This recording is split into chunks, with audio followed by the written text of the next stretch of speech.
So the most influential voices on sustainable development, economic policy, and global cooperation is here today. A renowned economist and an author, and I'm sure many of you have read his books, if not, perhaps would have studied it at university. Please join me in welcoming on the stage Professor Jeffrey Sachs, University Professor and Director of the Center for Sustainable Development at Columbia University, in conversation with Dato Sri Idris Jala, Chairman PEMANDU Associates.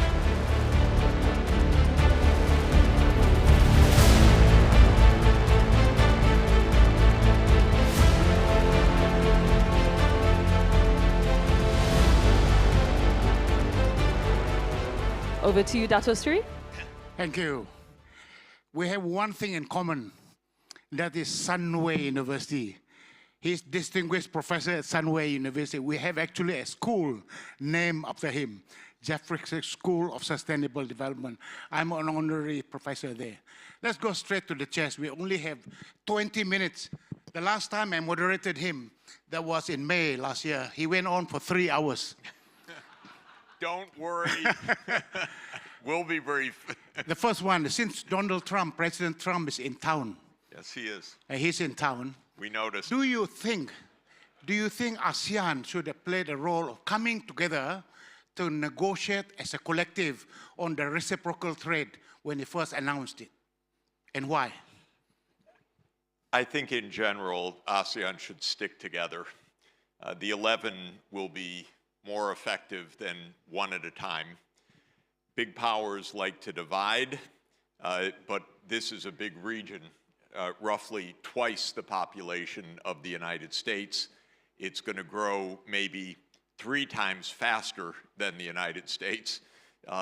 So sticking together, whether it is on trade, whether it is on investment, whether it's making an integrated energy system, which is high on the agenda right now, whether it is making an integrated AI strategy, sticking together for ASEAN will be very important. Let me just follow on the point that you said before about this multipolar world that you talked about many times in your book and also your, the podcast and the interviews.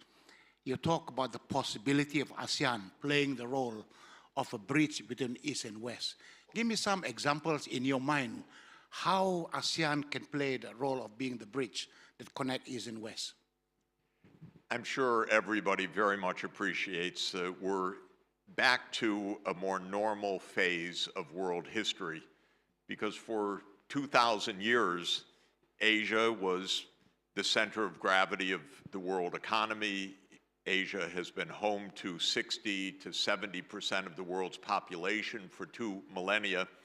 And for most of that time, it was 60 to 70% of world output as best we can measure it. Then came the Industrial Revolution, European imperialism in Asia, and Asia by 1950 had sunk to between 15 and 20% of world output, though the population share was still roughly 2/3. Now Asia is back. Asia is back at 50% plus of world output. That share will continue to rise. China's rise, of course, has been the most significant fact of modern world history. But ASEAN is a very, very important, very fast-growing, very dynamic region of nearly 700 million people. And India, let's remember, is also achieving very rapid development now. India with its 1.5 billion people. So we're in a new phase of history. The United States will come running here to look for places to invest. Will come running here to look for diplomacy and partnerships. That's why Donald Trump is here this week. This is an important region. The important point is the United States should not stir up trouble in this region. We don't need conflict between the United States and China. The U.S. has to give up the idea that it's the #1 in the world. We're in a multipolar world now. That's the reality. That's true in every sphere, in economics, in technology, in military. We are in a multipolar world. And so the faster we adjust to that realistically, making sure the great powers don't hit each other, don't get in each other's way in a dangerous way, is really the wisdom that we need now. ASEAN, in a way, is in between, geographically, historically, and so forth. But I think the key is ASEAN's going to have good relations with the United States, with Europe, with China, and with India, by the way. And I hope and expect India will join RCEP at some point soon, which it could have joined earlier and should join now. So I believe that we're sitting basically at the center of the dynamism of the world economy for the next generation. You're a very big advocate of sustainable development, Jeff. And on energy transition, we imagine a world where in ASEAN we have a clean and green energy grid, connects all the 10 countries in ASEAN, plus the new 11 one. countries. 11 now, plus the new one. And if we can connect them all together with the green and clean, that would be wonderful, wouldn't that be? That would be real. To what extent would that idea be a game changer? And what's standing in the way of ASEAN playing the role of doing exactly that? One of the many major accomplishments of Malaysia's presidency of ASEAN is to move forward the ASEAN power grid, not only as a physical infrastructure, but as the base of a unified green energy system. And the ASEAN Center for Energy now is working on very bold scenarios so that ASEAN reaches decarbonization with energy consumption, by the way, that's going to be 3 or even 4 times larger than now, because there's a voracious demand for power coming in the next quarter century. Can this be done in a sustainable way? The answer surely is yes. Can it be done one country at a time? The answer is surely no. The only way to make a green, efficient, resilient, low-cost, globally competitive energy system for ASEAN is to do it together in a physically interconnected grid and, in software terms, in an interconnected power market, power pool, and in an integrated energy system, for example, in shipping, which will be hydrogen-based in one way or another. So ASEAN has a good challenge ahead, a quarter century to get to that integrated, low-carbon, smart, globally competitive energy system. But regions that go in that direction are going to attract a tremendous amount of investment. And let me just say that we know that China is in the lead of large-scale, low-cost production of green energy technologies, whether it's electric vehicles, batteries, photovoltaics, wind power, hydrogen-based economy. The Chinese companies that are in the lead want to make outward investments to the ASEAN region. So this is going to be the source of a lot of inward investment in ASEAN and a lot of economic growth.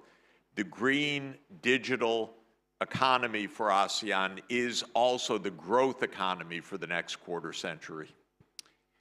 Now you talk something about China.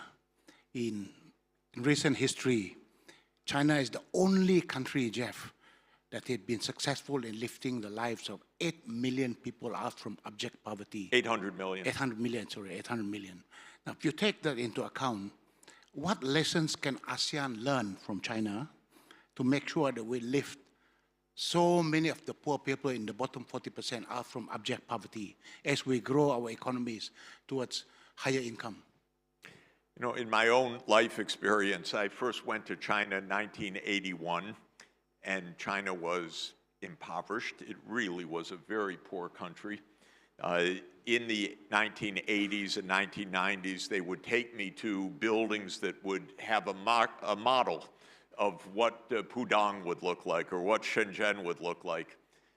And I have to say, I looked at them and I went, I don't think so, because in Pudong in the 1980s, it was the beginning of a construction site, nothing there.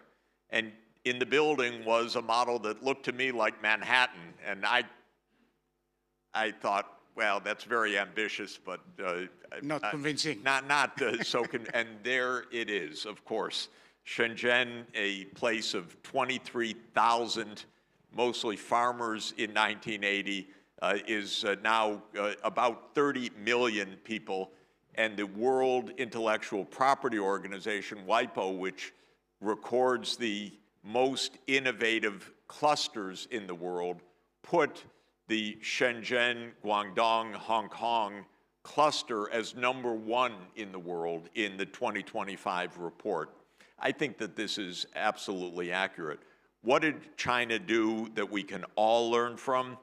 It planned ahead. It was very serious in planning in 3 ways. 1, the quality of education. 2nd, the quality of physical infrastructure. And the 3rd is seeing what the industries of the future were going to be. For instance, the Made in China 2025 plan, which was unveiled a decade ago, which identified 10 cutting-edge industries, and lo and behold, there's China in the forefront of most, not all, but most of those 10 industries. That forward-looking approach is absolutely essential. China is in its final process now for the 15th plan, and I'm encouraging very much that ASEAN play a big role in that vision, because I think the interconnections of China and ASEAN will be extremely positive for both economies. We have one last question because we're running out of time. The question is, since all the ASEAN leaders are in town right now, what's the one single advice that you will give to them? I think Prime Minister Anwar Ibrahim's opening speech at the summit this morning was absolutely wonderful. It said peace, cooperation, and vision for a prosperous ASEAN are the basis for success. And I think he got it exactly right. Thank you. That's all the time that we have. Thank you. Thank you very much. Thank you. Ladies and gentlemen, Jeffrey, Sachs, and Dato Sri, it is